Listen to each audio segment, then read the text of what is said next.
Sakaling maisabatas, madaragdagan ang allowance na tinatanggap ng mga nasa 4 fees. Base yan sa ilalim ng expanded bill na nasa ikatlong pagbasa na sa Kamara. Bukod rito, aprobado na rin ang National Land Use Act na titiyak naman sa mas organisado at pangmatagalang plano sa maayos na paggamit ng lupa sa bansa. Narito ang balita ni Vanessa Cleofas. Aprobado na sa ikatlo at huling pagbasa sa Kamara ang Expanded 4-Piece Bill na layong palawigin ang tulong na ibinibigay ng pamahalaan sa pinakamahihirap na Pilipino sa bansa, kung saan binibigyan din sila ng malinaw na landas pagdating sa pagkakaroon ng magandang kabuhayan, kalusugan at edukasyon.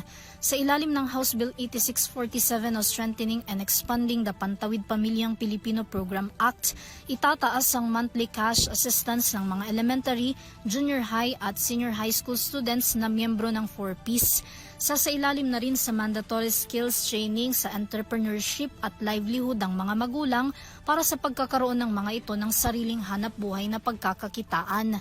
Sasaklawin rin ng nasabing panukala ang first 1,000 days o dagdag na tulong at suporta sa mga buntis at sanggol mula sa sinapupunan hanggang maipanganak ito.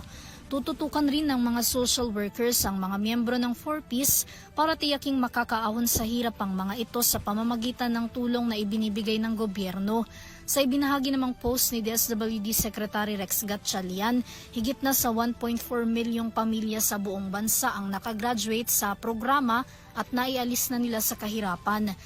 Bukod sa expanded 4-piece bill, kasabay ring naaprubahan sa House of Representatives ang National Land Use Act na titiyak naman sa mas organisado at pangmatagalang plano sa maayos na paggamit ng lupa sa bansa.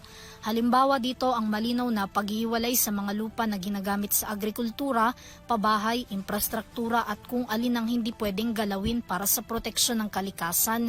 Pinipigilan rin ito ang labis-labis na paggamit sa lupa lalo sa mga pinagkukunan ng likas na yaman. Ang mga lokal na pamahalaan ay magkakaroon din dapat ng malinaw na plano sa urban farming at iba pang mga hakbang. Ang dalawang panukalang batas ay parehong nakakuha ng 224 votes na pabor, 3 hindi pumabor at 0 abstain mula sa mga mambabatas. Samantala, kabilang ang mga ito sa mahalagang Legislative Executive Development Advisory Council o LEDAC bills na ipinaprioridad na maipasa sa Kamara. Para sa EuroTV News, Vanessa Cleofas, sumasaludo sa bawat Pilipino.